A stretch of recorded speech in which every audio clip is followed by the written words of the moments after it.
오늘 이렇게 예배 자리신 성도님들을 주님의 이름으로 축복합니다. 우리 옆에 분들과 인사했으면 좋겠습니다. 잘 오셨습니다. 한 번 더 인사할까요? 은혜 받고 돌아갑시다. 오늘 제목을 보면은 뭐라고 돼 있죠? 최고의 선물.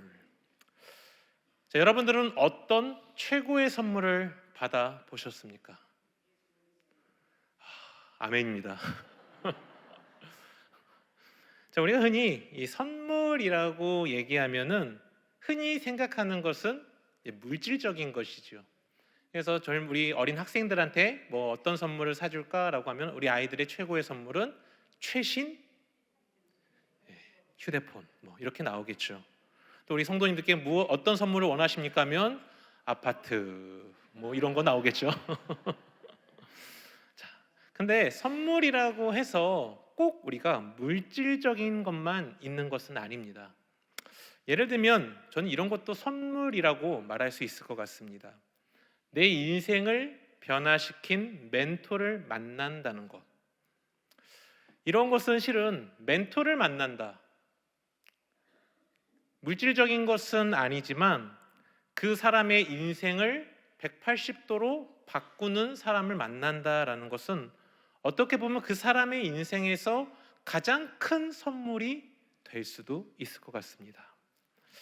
오늘 본문에도요, 바로 이러한 물질적인 것이 아니라 바로 멘토와 같은 최고의 선물을 받은 한 사람의 이야기가 나타나고 있습니다. 어떠한 이야기인지 오늘 본문을 통해서 보면요, 오늘 본문의 배경은 이와 같습니다. 오순절 성령 강림을 체험한 이 베드로와 요한이 제9시 기도 시간에 하나님께 기도를 하러 이 성전에 올라가면서 이야기가 시작됩니다. 사도행전 3장 1절에 보면 이렇게 돼 있죠. 제9시 기도 시간에 베드로와 요한이 성전에 올라갈세. 예수님 시대에 이 경건하다고 말하는 유대인들은 하루에 3번 성전에 기도하러 올라갔습니다. 한 번은 아침에 기도하러 갔고요, 두 번째는 오후, 세 번째는 해질 무렵, 이렇게 3번 기도하러 그들은 습관적으로 올라갔습니다. 베드로와 요한도 오늘 이러한 유대인의 기도 시간에 맞춰서 그가 성전에 올라가고 있다라고 말합니다. 그들이 기도하러 간 이 제9시라는 시간, 히브리 시간이죠. 히브리 시간 제9시는 오늘 우리 시간으로 환산하면 오후 3시를 가리킵니다.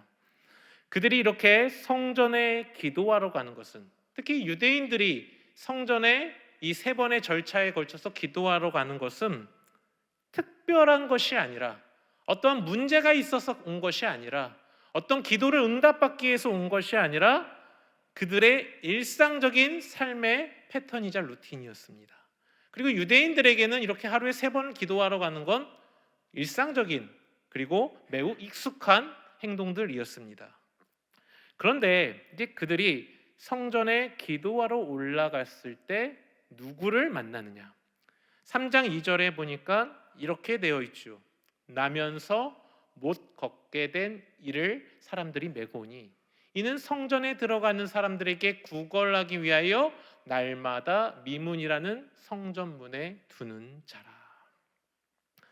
나면서부터 못 걷게 된 자가 지금 그들 앞에 있었다라고 얘기합니다.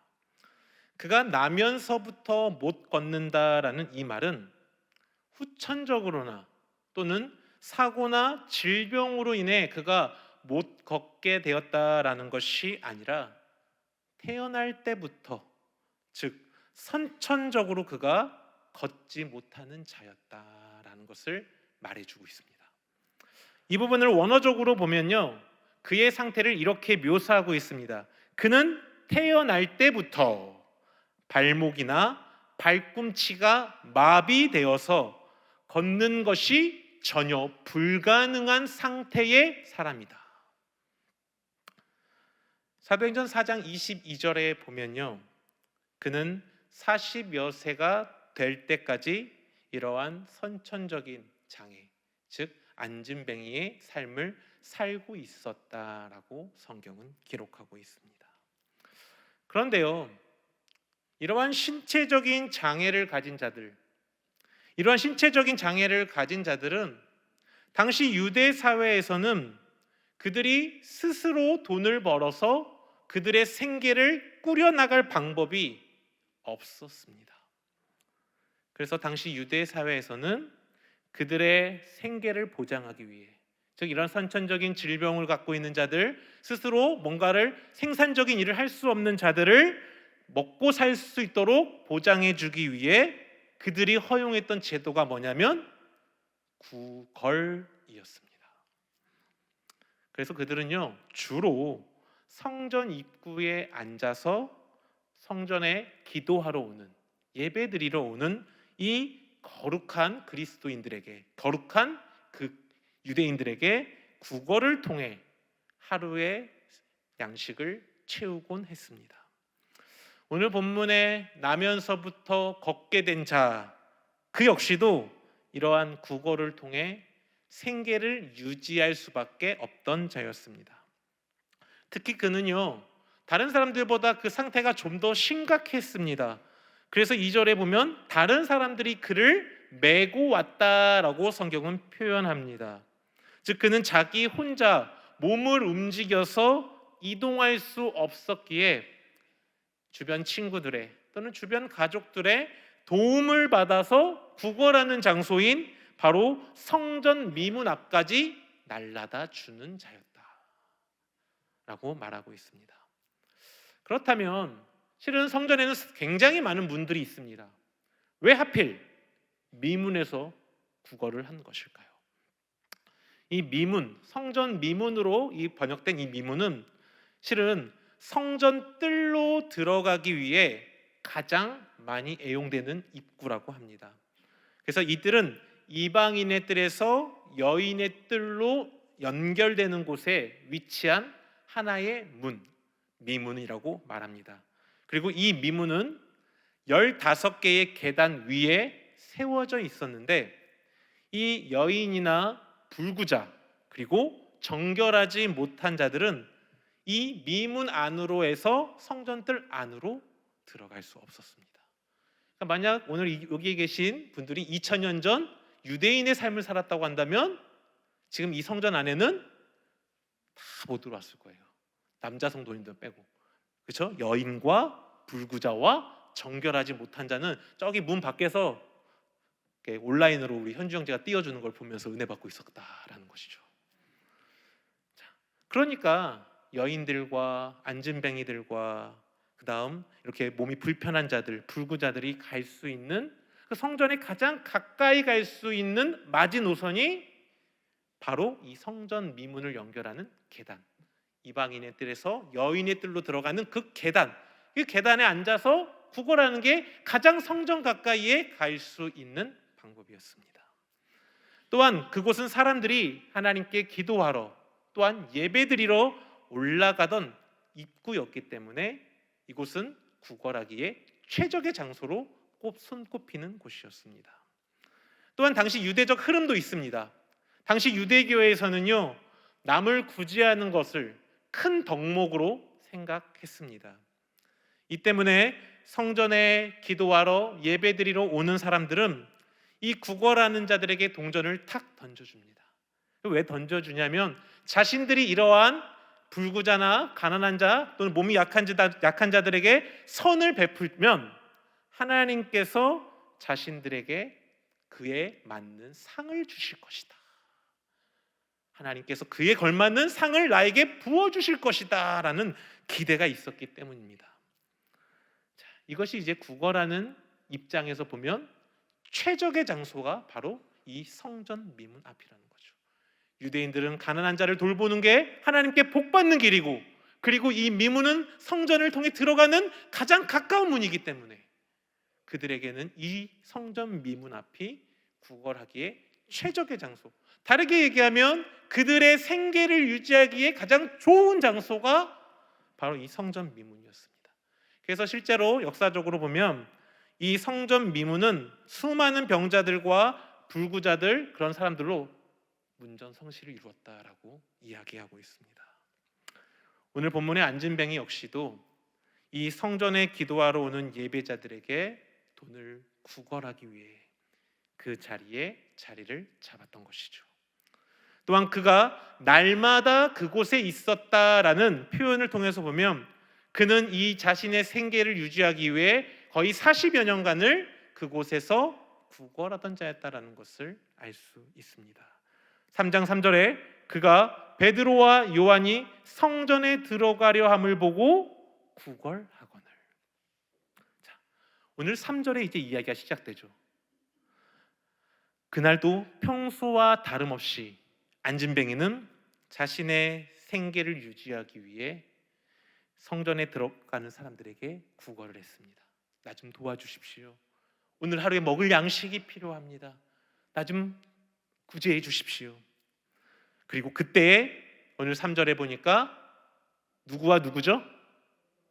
베드로와 요한이 기도하러 성전에 들어가다가 오늘 처음 봤을까요? 베드로와 요한이 이 안진뱅이와 같은 병자를 처음 봤을까요? 아니겠죠. 40년간 그는 여기 있었을 거예요. 또 그뿐만 아니라 수많은 병자들이 있었을 것입니다. 근데 오늘 성경에 보니까 베드로와 요한이 하나님께 기도하러 성전에 들어가다가 그 안진뱅이를 주목하였더라. 오늘 3절까지의 내용을 보면 실은 특별한 것은 하나도 없습니다. 베드로와 요한도 습관적으로 그들은 기도하러 올라간 것이고 그들의 이 습관적인 경건의 일상이었던 것이고 안진뱅이가 성전 미문 앞에 앉아서 구걸하는 것 또한 그의 생계를 유지하기 위한 하나의 일상이었습니다. 그런데 4절에 보면 베드로와 요한이 그를 주목했다라고 말합니다. 전혀 특별할 것이 없었던 그들의 일상, 베드로와 요한의 일상, 이 안진뱅이의 일상에 그들이 이 베드로와 요한이 그 안진뱅이를 주목함을 통해서 오늘 특별한 일이 시작됩니다. 자, 그런데요, 그들의 이 안진뱅이를 주목함은 그들의 의지가 아니라 갑자기 안진뱅이가 어떤 쇼를 해서 주목을 받았던 것이 아니라 성령께서 이 베드로와 요한의 마음을 감동시키신 겁니다. 평소와 다름없이 지나칠 수 있었던 그 안진뱅이를 향해 성령께서 그 마음에 강한 울림을 주셨습니다. 그로 인해 그들은 그 성령의 울림으로 이 안진뱅이를 주목하게 됩니다. 그렇습니다. 베드로와 요한이 성령께서 주시는 그 마음으로 안진뱅이를 주목함으로 이제 특별한 일이 시작되려고 합니다. 사랑하는 성도 여러분들, 이제 한 주만 있으면 추수감사절 그리고 이웃초청주의를 우리가 하게 됩니다. 이웃초청주의를 시작하기 전에 우리의 일상은 전혀 특별할 것이 없는 평범한 일상이었습니다. 우리가 만나는 사람들 또한 일상 속에서 자연스럽게 만났던 익숙한 사람들일 것입니다. 직장을 다니시는 분들은 직장에서 만나는 사람들 특별할 것이 없죠. 동네에서 오고 가며 얼굴을 보며 인사하는 사람들 특별할 것이 없습니다. 그리고 내 주위에 있는 여러 환경에서 만나는 사람들, 그들은 우리의 일상에서 경험하는 특별할 것이 없는 아주 익숙한 만남의 하나였습니다. 그런데 우리가 이러한 이웃 초청주의를 선포하고 또 태신자 작정이라는 하나의 과제를 받고 나니 갑자기 내 머릿속에 떠오르는 사람들이 있을 것입니다. 내가 일상에서 자연스럽게 만났던, 믿지 아니했던 내 부모, 내 식구들 혹은 내 이웃들, 그 이전에는 아무런 생각이 들지 않았는데 그 수많은 사람 중에 태신자 작정이라는 작정을 해야 한다라고 했을 때 떠오르는 한두 명의 사람들이 내 안에 있을 것입니다. 내 주위의 수많은 사람들 중에, 믿지 않는 그 수많은 사람들 중에 그 사람이, 그 한 명이, 그 두 명이 떠올랐다라는 것은 하나님께서 그 영혼을 하나님의 품으로 부르시기 위해 우리에게 성령의 감동을 주신 것입니다. 이러한 성령의 감동으로 인해 우리는 그 영혼, 평범하게 지나쳐왔던 내 이웃에 대해 주목하기 시작하죠. 그리고 그 영혼을 이번 이웃 초청 주일에 추수감사절이니까 겸사겸사해서 한번 태신자로 작정해서 데리고 와야겠구나. 성도 여러분들, 여러분이 작정한 태신자는 내가 선택한 것이 아닙니다. 하나님께서 우리에게 그 성령의 감동을 주셔서 그들로 하여금 태신자로 작정하게 하신 것을 믿으시기 바랍니다. 우리가 이렇게 성령께서 주시는 거룩한 부담감으로 태신자를 향해 주목할 때 비로소 그들을 향해 놀라운 일들이, 특별한 일들이 나를 통해, 여러분들을 통해 시작될 것입니다. 자, 그럼 이제 무슨 특별한 일이 일어났는지를 좀 봐야 되는 거죠. 이제 베드로와 요한이 안진뱅이를 향해 주목했습니다. 그리고 이제 어떠한 일이 일어났는지 보시죠. 3장 5절, 그가 그들에게서 무엇을 얻을까 하여 바라보고, 안진뱅이를 향해 베드로와 요한이 나를 보라라고 하니 이 안진뱅이는 이제 고개를 푹 숙이고 구걸을 하다가 그들의 눈을 마주칩니다. 그럼 안진뱅이에게 있는 당연한 마음은 무엇이겠습니까? 저 사람들이 나에게 어떤 돈을 줄 것인가? 좀 제법 큰 돈을 주려나? 아니면 오늘 먹고 살아야 될 양식의 충분히 그 양을 좀 주려나? 라는 기대를 할 수밖에 없는 것이죠. 또 한편으로는 이런 마음도 들었을 거예요. 좀 큰 돈 주려나? 나한테 보통 사람들은 딱 던지고 가는데 나를 부른다는 건 나한테 좀 뭔가 평소에 나를 호감 있게 봐갖고 나에게 좀 많은 돈을 줘서 한 일주일 동안은 이 구걸하러 안 나와도 되게 해주려나? 라는 기대를 하게 되는 것이죠. 자, 그리고 그런 기대를 가지고 쳐다봅니다. 초롱초롱하게 무엇을 주시겠습니까? 반짝반짝. 그런데 베드로와 요한이 뭐라고 얘기합니까? 6절에 베드로가 이르되, 뭐라고 얘기하죠? 시작. 자, 베드로가 말하는 건, 잠깐만요. 베드로가 이르되 뭐가 없다고요? 음과 근이 내게 없대요. 여러분, 이거 얼마나 어이없는 말인지 이해가 되십니까? 지금 국어를 하는 사람에게 필요한 게 무엇이겠습니까? 돈이에요. 먹고 사는데 돈이 필요하단 말이에요. 근데 지금 나 좀 봐봐, 내가 뭔가 많은 걸 주려고 하는데 돈은 없네, 이런 거잖아요. 내가 너에게 꼭 주고 싶은 게 있는데 근데 그게 돈은 아니야. 놀리는 거죠. 그의 입장에서는, 안진뱅이 입장에서는 이게 결코 좋게 들릴 수 없습니다. 나는 조그만한 돈이라도 받기를 바라서 그를 쳐다봤는데 이 베드로가 하는 얘기는 나는 지금 너에게 줄 단 동전 한 입에 은과 금은 나에게 가진 것이 없다. 이 안진뱅이 입장에서는 몹시 화가 났을 겁니다. 차라리 다른 사람들처럼 그냥 무심코 지나가 버리면 될 일인데, 아니 왜 갑자기 날 불러 세우더니 나에게 잔뜩 기대를 주고 하는 말이, 나 돈 없다, 어쩔 건데, 마치 어린아이가 누군가를 놀리듯이. 물론 그런 분위기는 아니겠지만 그가 생각했을 때는 충분히 그럴 수 있다는 것이죠.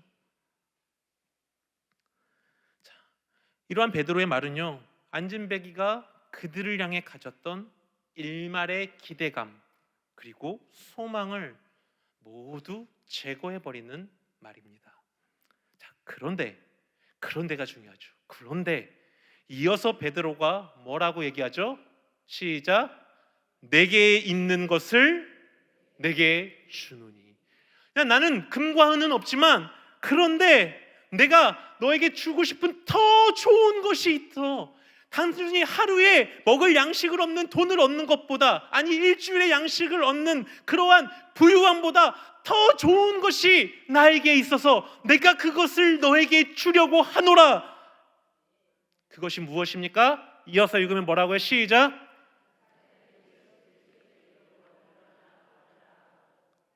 무엇이었습니까? 베드로가, 요한이 그에게 주고 싶었던 은과 금보다 더 귀하고 더 소중한 것이 무엇이었습니까? 나사렛 예수 그리스도 이름으로 일어나 걸으라. 아멘입니까? 여러분들, 근데 우리가 여기서 이 베드로의 선언에서 우리가 무엇에 주목하고 있는지를 생각해야 됩니다. 예수 그리스도의 이름에 주목하고 있습니까? 아니면 일어나 걸어라에 주목하고 계십니까? 반반이네요. 우리가 이 내용을요 주의 깊게 보지 않으면요, 성경의 이야기를 주의 깊게 보지 않으면 우리는 자연스럽게 뭐에 집중하게 돼요? 일어나 걸어라. 기적에 초점을 맞출 수밖에 없습니다. 안 그러겠어요? 일어나 걷는 게, 안진뱅이가 일어나 걸어서 거기 우리 앞에서 활보하고 다니는 게 더 놀라운 일이 아닙니까? 그러니까 우리는 당연히 이러한 사건 중심적으로 그 기적에 주목할 수밖에 없습니다. 그래서 오늘 뒤에 보면 7절에서 10절의 내용도 마치 일어나 걸어라에 초점을 맞추는 것처럼 보이죠. 7절, 오른손을 잡아 일으키니 발과 발목이 힘을 얻었고, 8절, 뛰어서서 걸으며 그들과 함께 성전으로 들어가며 걷기도 하고 뛰기도 하며 하나님을 찬송하고, 9절, 모든 백성이 그 걷는 것과 하나님을 찬송함을 보고, 10절, 그가 본래 성전 민문에 앉아 구걸하던 사람인 줄 알고 그에게 일어난 그 기적으로 인하여 심히 놀라 여기더라. 이렇게 보면 오늘 이야기의 핵심은 기적인 거예요. 안진뱅이가 일어난 겁니다. 근데 이게 중요한 걸까요? 안진뱅이가 일어난 게 중요한 것일까요? 안진뱅이가 일어난 건 중요한 것이 아니에요. 베드로와 요한이 안진뱅이에게 주고자 했던 것은 이러한 한낱 기적을 말하는 것이 아닙니다.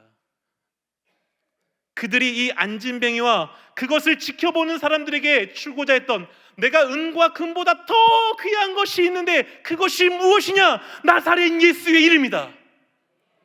여러분, 기적이 중요한 것이 아니에요. 그 기적을 일으키신 나사렛 예수의 이름이 중요한 것이에요. 그러기 오늘 이 사건에서 우리가 주목해야 할 것은 안진뱅이가 뛰어서 일어나 하나님을 찬양한 것이 아니라 그를 일으키신 나사렛 예수의 이름에 주목해야 될 줄 믿습니다. 바로 이 나사렛 예수가 그를 고치셨기 때문입니다. 여러분, 이름이라는 것은요 그 사람 본연 자체를 의미합니다. 나사렛 예수의 이름이라는 것은 예수 그리스도를 그 자체를 가리키는 것입니다. 즉 오늘 베드로와 요한이 이 안진뱅이에게 줄 수 있었던 최고의 선물은 바로 예수 그리스도임을 믿으시기 바랍니다. 이 예수가 그 어떤 부귀 영화보다 더 귀한 것으로 줄 것을 알았기에 베드로와 요한은 안진뱅이를 일으켜 세우는 기적을 통해, 그 기적을 통해 예수를 증거하고 있는 것이에요. 기적은 예수를 드러나기 위해 하나의 보조 교재일 뿐이라는 것이에요. 근데 우리는 기적이 메인 교재고 보조 교재가 예수님이 돼서는 안 된다라는 것입니다. 그래서 사도행전 3장 16절에 보면 베드로와 요한이 이 놀라운 사람들을 향해, 기적에 주목한 사람들을 향해 뭐라고 얘기합니까? 같이 읽어보겠습니다. 시작.